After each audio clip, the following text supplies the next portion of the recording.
Let me introduce you to a man named Danny Holmes. On April 27, 2011, in East Limestone County, Alabama, Danny credits WeatherCall for saving he and his wife's life, to making sure that they had the time to seek shelter in their tornado shelter when a tornado came and took away everything they owned.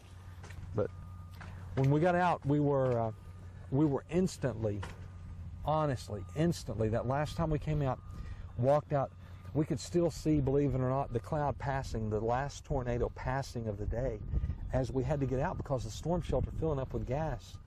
And we got out and we walked, and the lightning was striking around us, the rain was pouring down, and we agreed that we would just walk and find somebody who would just let us So in. there had already been damage in the neighborhood earlier, what was it earlier was it that morning, or was it? About 11:30, we had our very first hit of the day, and that was a cloud that had come across from the southwest, come across, torn down trees, torn some limbs off of our trees even, torn some shingles off houses and that kind of thing. That was about the 11:30 storm. I think that probably the Weather Service ranked it as an F1, F0, but that was kind of just the beginning, even though we thought it was that was it for the day. Which is what you think of, I mean, historically, heck, I was raised in Oklahoma and Oklahoma Absolutely. City, and I got my degree at Oklahoma and raised in Oklahoma City. I thought, you think you've seen it all. Mm-hmm. And something like that, you would normally think, what I would normally think is, well, that's it, the event has passed. That's it. And Amy wasn't home at that time. She was still at Madison Academy, and I was frustrated because they had taken all the kids to school, and I talked to her, and for all practical purposes, they had spent the day there sitting in the hallways. They were so blessed, though, because a lot of them, as teachers, they were able to keep the kids there, and parents would show up, pick the kids up, and they would say, we just need you to stay. And those parents ended up staying there too, and so they were protected from some of the storms that went through. But about 2 o'clock, she finally got home. I had been in the cellar, I think, at the shelter probably 4 or 5 times by that point. First call of the day was at about 5:30. We had gotten a severe thunderstorm warning, and then we had our very first tornado warning of the day, and then it just continued to roll and roll and roll. And about 2 o'clock, finally, she got home. They had let everybody go home at 1 o'clock. And she got home just like every other teacher who was tired from having those kids just like crazy all day. Yeah, in the hallway. She tried to grade papers, and she would doze. And I said, finally, Amy, why don't you go in? Just go in and go to bed.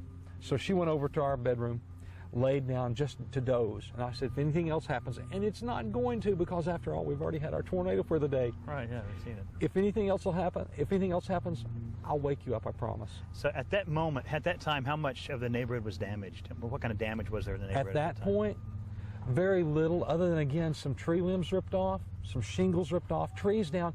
We lost electricity about 11 o'clock, maybe 10:30 for the first time, and it just continued to flicker on and off and on and off and on and off, and finally it just stayed off. So when the larger tornado came through, walk me through that, whenever the warning came, what you were doing. I was in the living room and was trying to listen to our NOAA weather radio. Because that time, no power. Right? No power. We'd been out of power for a couple of hours with no spottiness there. It was just consistently out of power. And so there was no TV to listen to. I had earlier taken a radio down, trying to get power to hear the radio down in the bottom. Couldn't do that really well. And finally just completely out of power there. I was paying attention to the iPad. I had an iPad, and so I was trying to pay attention there and see the storms rolling across from the 3G network. I was so thankful for that day. And again, it was spotty because weather interference and that kind of thing. So we were really at the mercy of having a NOAA weather radio that, no kidding, was going off every 15 seconds.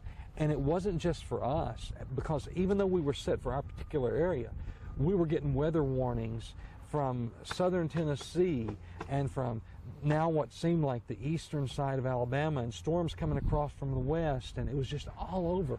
And I was already beginning to be fatigued of reaching up and turning this thing off and resetting it. Right. And so the only thing that was still working for me was my phone.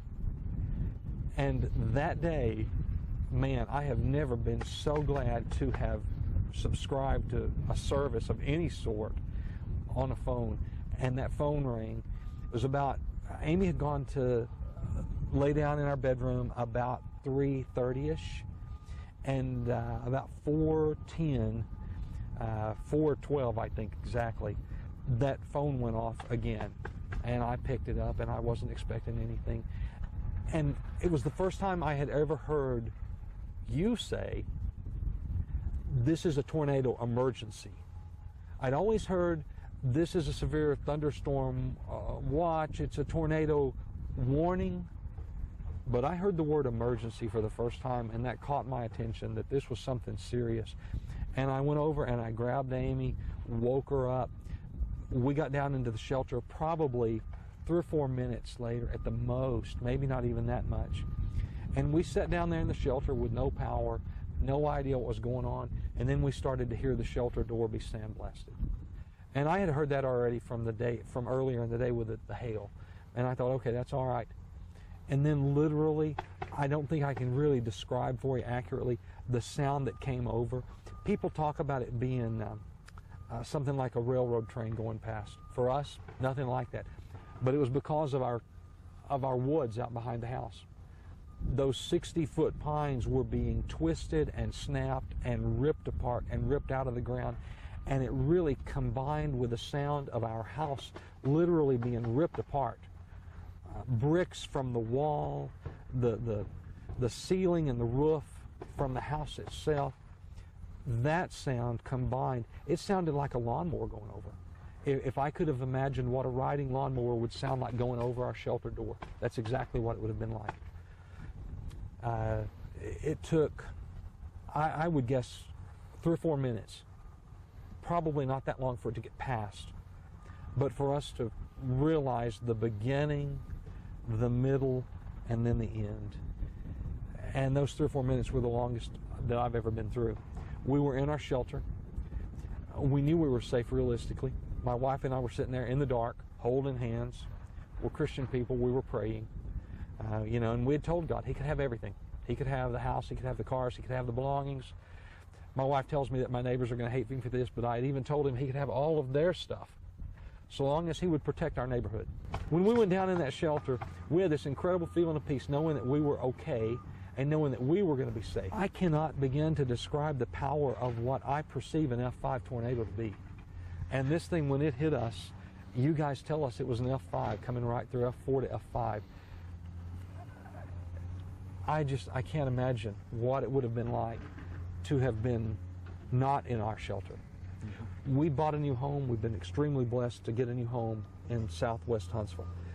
They're telling people here that for those who are last on the list, it can be 18 months to rebuild.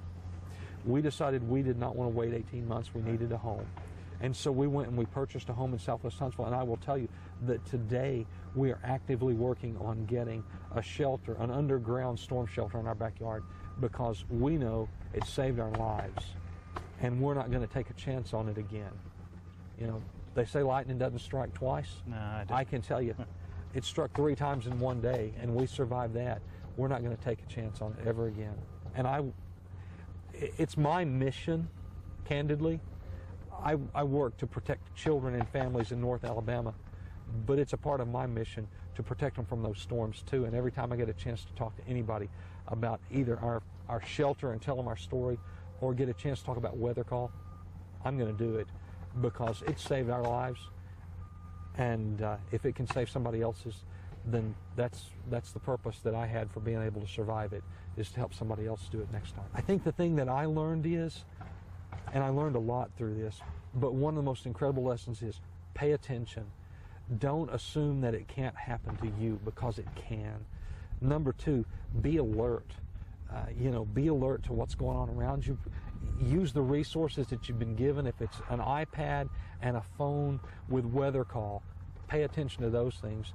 And then finally, whatever you've got, if it is a storm shelter, don't delay to go to the storm shelter. If it's a closet or a bathtub, or if it is a ditch, whatever it takes, get there and stay there, because you can never go too early.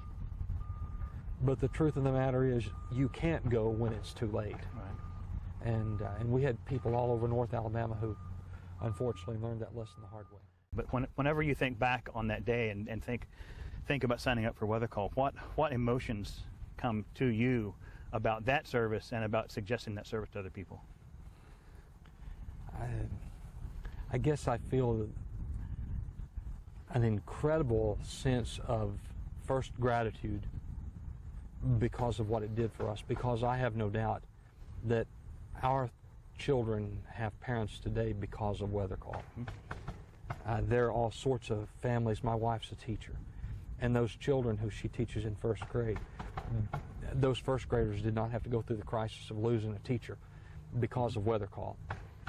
I have an incredible church family at the Madison Church, and the families that Amy and I work with at Agape and at Madison Academy, those families came and they literally rescued us. But I think about the fact that there would have been no rescue had it not been for WeatherCall. We would have been one of those families. Amy was asleep in the bedroom. I was sitting in the living room watching on the internet, trying my best to watch through an iPad. Couldn't keep up with everything going on.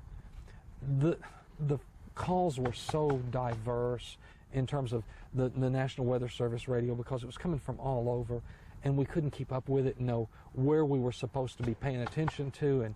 And at the same time, the idea of real-time reporting, I don't know when the National Weather Service finally made the call on this tornado that was coming through and would have told us, oh, by the way, it's time to get in your shelter. Right. But WeatherCall made the call in time. The second emotion that I have is one of incredible responsibility. I'm not sure that's an emotion, but I feel this incredible sense of responsibility. It's a calling. Because we saw what it did for us, and we heard and we felt what would have happened to us had we not paid attention. Had there not been that WeatherCall to have gone beyond what the National Weather Service was able to do and what watching on an iPad could do. We had no TV, so there's no real-time reporting at that point. And the only thing we had to rely on was WeatherCall. And I'm in some ways I'm speechless, and I can't tell you what it did for us. And I can't tell you what an impact it's made on our lives. What it did for me is it took me away from a 27-year career of television. But it caused me to change the path of my life. I mean, path of my career. I've been considering it for a long time, but I was able to, before this event happened, actually turn my resignation in and watch the event happen, and again have God's answer to the question: why have I been here? What have I been doing?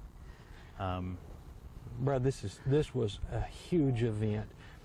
As you look across North Alabama and see the scars of the trees and the buildings and everything that was completely wiped out, it'll be years before North Alabama recovers from this.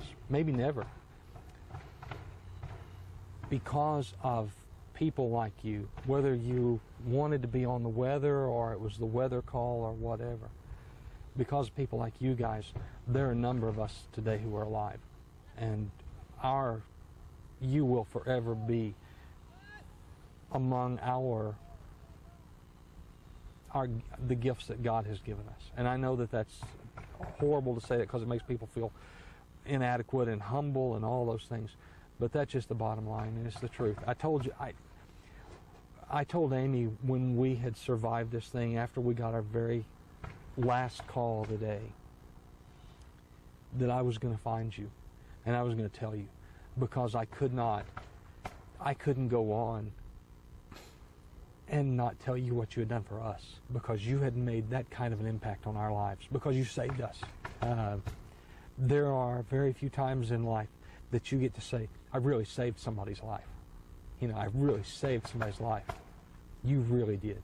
My work, I get to be an executive director at an agency, and we take children who have been abused and that kind of thing. Mm-hmm. And I think that our social workers save people's lives. Yeah.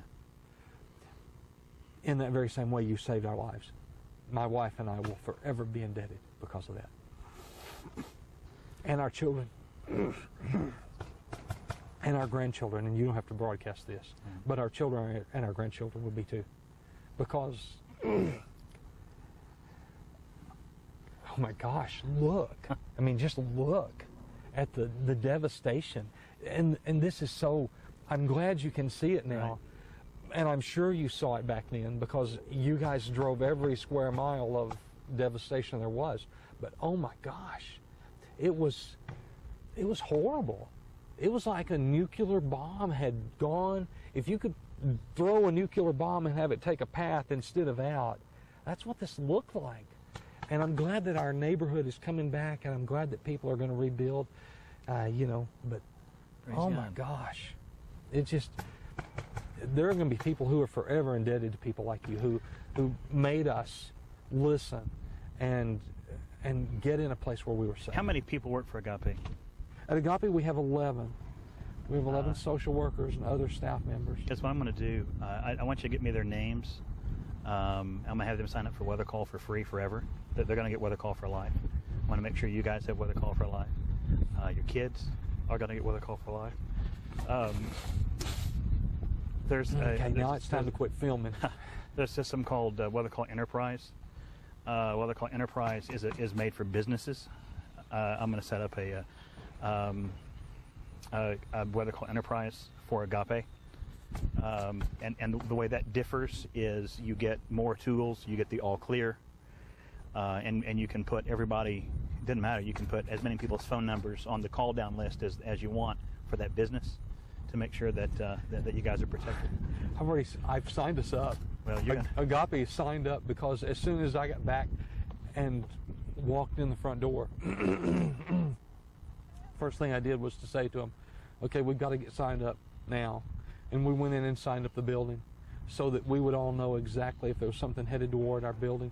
And several times we've responded to it and gone down into the basement of the building. And, I'm going to upgrade that to the commercial commercial version, just because it provides more tools. It gives you a little bit more, and sometimes more lead time. More importantly than that, a little bit more of a tool that you can decide: do I need to evacuate or not? Do I need to shelter or not? Is this one serious enough to shelter or not? And most importantly, I think for an organization, is the all clear. Is once you're in, the phone call that says everything's fine, you can now come out of shelter. I can't on behalf of first me and my wife and our kids, I cannot thank you enough. I mean, that's just a gift on top of a gift, but for Agape as well, because the people I work with are incredible, and they bless North Alabama in ways that we will never understand as common everyday guys.